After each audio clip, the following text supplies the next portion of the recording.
छोटी बहू।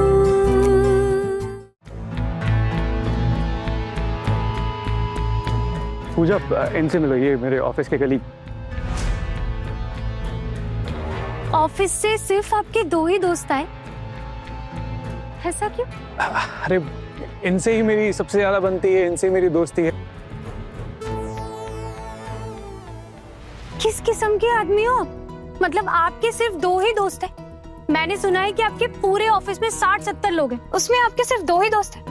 बड़े कंजूस किस्म के आदमी हो आप। अरे भाभी जी, अब खास तो 2 ही लोग होंगे ना, अब 50 थोड़ी खास होंगे। ये ना बहुत ही मजाकिया है, बहुत ही मजाकिया। हाँ, ये सच है, मेरे ऑफिस में 60-70 लोग हैं, पर अब सबसे थोड़ी ना ऐसी मित्रता होती है। यही मेरे अच्छे दोस्त हैं, तुम्हें बताया तो था, तो यही आ गए। ये मजाक करती रहती है। एनीवे, ये हैं दास बाबू। नमस्कार भाभी जी। और ये हैं घोष बाबू। अब भाभी जी आपके लिए।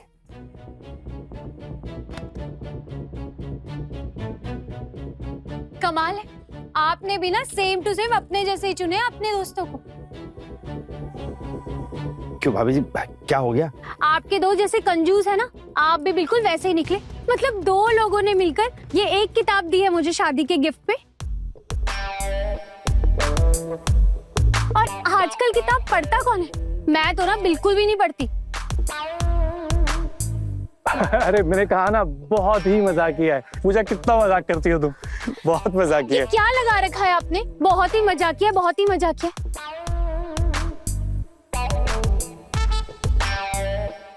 मैं कोई मजाक नहीं कर रही हूँ, मैं ना बिल्कुल सच कह रही हूँ। आजकल के जमाने में ये किताब पढ़ता कौन है? किसी कोने में पड़ी रहेगी और धूल जम जाएगी इस पर।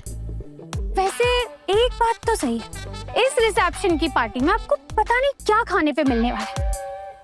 तो उसके हिसाब से ना आपने ये किताब तो सही ही दी है। मतलब अगर आप कोई महंगा गिफ्ट देते ना, तो शायद आपके पैसे वसूल नहीं हो पाते। फिर से मजाक, फिर से मजाक। इसकी बातें सुनते रहोगे ना तो यहीं पेट भर जाएगा, बल्कि पेट में दर्द हो जाएगा। चलिए चलिए, खाना ठंडा हो जाएगा, चलिए आप। लो, इसको भी ना अपने साथ। हाँ हाँ, कोई नहीं, चलिए चलिए, आप चलिए ना। अरे अरे,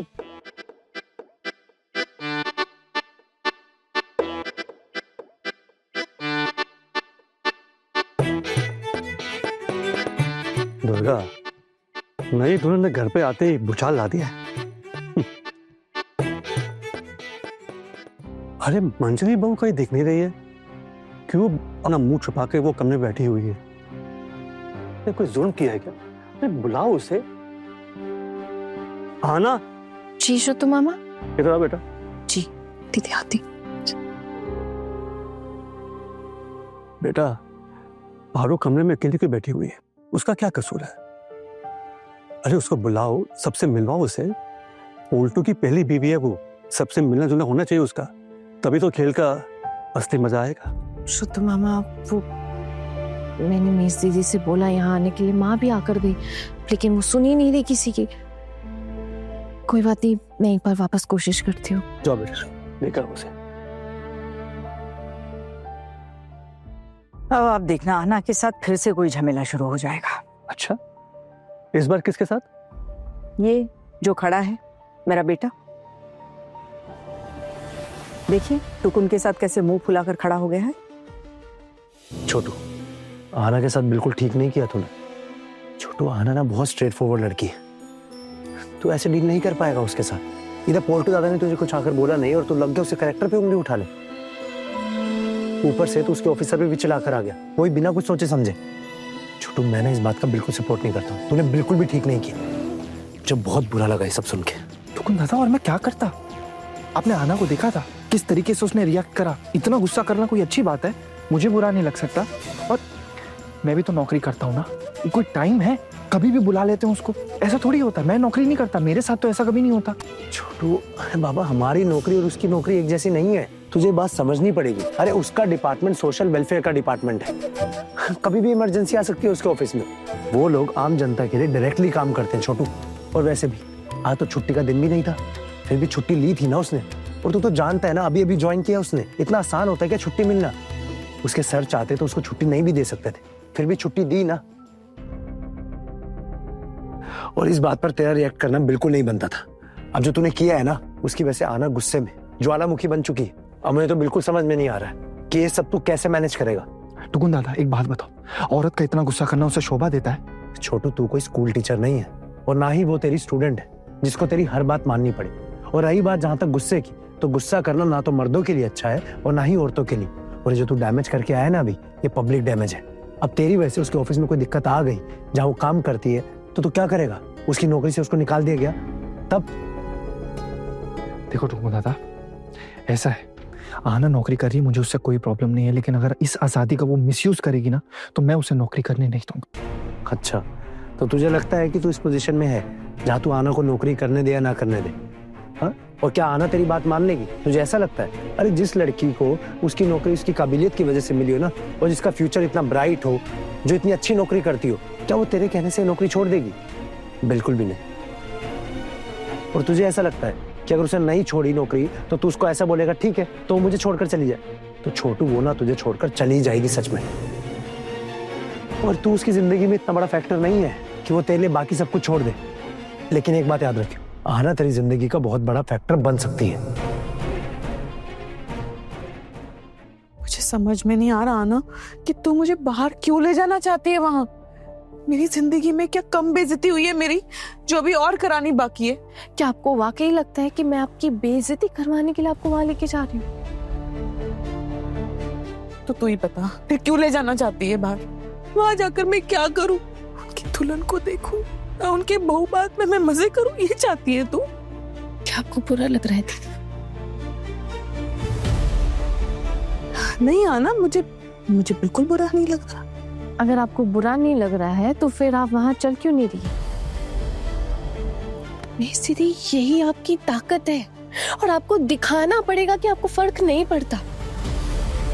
और आपको पता है, पोल्टू दादा की नई दुल्हन ने मुझसे खुद कहा कि जब जो आदमी आपको कभी प्यार नहीं किया, आपको कभी इज्जत नहीं की, हमेशा बेइज्जत करते रहे, उस इंसान के लिए कैसे दुख दी थी। बल्कि वो खुद आपसे मिलना चाहती थी, आपको बुलाया उसने। आना, तुझे क्या लगता है मुझे जाना पड़ेगा क्या बाहर? जी हाँ, और आप चलिए अभी मेरे साथ, चलिए। नहीं नहीं, मैं नहीं जा पाऊंगी। वहां तेरे पोल्टू दादा होंगे, इतना बर्दाश्त नहीं हो पाएगा मुझसे। मीज़ दीदी, अगर होंगे तो होंगे। आप इस घर में रहती हैं दीदी, इस घर की मेंबर है आप, इसलिए वहां जा सकती हैं। और ये आपका हक बनता है कि आप इस घर के सारे फंक्शन में शामिल हो सकती हैं। बल्कि उल्टा पोल्टू दादा को आपको देख के शर्म आनी चाहिए। आपने कोई गुनाह नहीं किया है दीदी।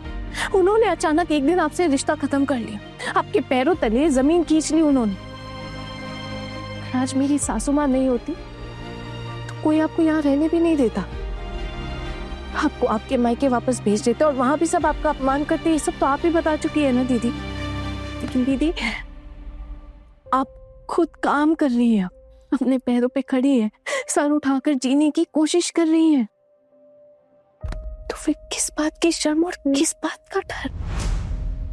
अब हम उन्हें भी दिखाएंगे कि आपने अब तक ना हार नहीं मानी है। हाँ ना, जब तू ऐसी बातें करती है ना, तो देख देख मेरे रोंगटे खड़े हो जाते हैं। ऐसा लगता है ये जो तू कह रही है ये सब सच है, मुझे ऐसा ही करना चाहिए। मैं क्या करूं? मैं अंदर से ऐसी हिम्मत जुटा ही नहीं पाती हूँ। मुझ में तेरे जितनी हिम्मत नहीं आना। धीरे धीरे ना हिम्मत भी टूट जाएगी दीदी। इतने सालों के संस्कार, इतने सालों की आदत एक दिन में तो नहीं जाएगी। धीरे धीरे ना सब हो जाएगा। वैसे एक बात को, इस मामले में ना मुझे वो नई दुल्हन बहुत अच्छी लगती है। उसके इरादे क्या है ये तो मैं नहीं जानती, लेकिन आप देखिए इतने कम समय में आके उसने पूरे घर को हिला दिया है। हाँ ना, तू बात तो सही कह रही है। मुझे लगता है अभी माँ बेटू को ना वही सबक सिखाएगी। बड़े शौक से लेकर आए ना उसे दुल्हन बनाकर इस घर में। 2 दिन नहीं हुए थे तलाक हुए, शादी कर ली। आप देखना मीज़ दीदी, एक दिन ऐसा जरूर आएगा जब पोल्टू दादा खुद आपके पाँव पकड़ेंगे, गिड़गिड़ाएंगे, माफी मांगेंगे आपसे। मैं कभी नहीं चाहती वो इंसान मेरे पैर पकड़े, गिड़गिड़ाए, हम माफी मांगे, नहीं बल्कि मेरा बस चले ना, मैं उस इंसान की कभी शक्ल नहीं देखना चाहती। अच्छा अब ये सब बातें छोड़िए और रोना धोना बंद कीजिए, बिल्कुल नहीं। चलिए लेट हो रहा है, चलिए दीदी। पक्का जाना चाहिए ना? हाँ हाँ चलिए मेरे साथ में। बड़े घर की छोटी बहू शाम 9:30 दंगल टीवी पर।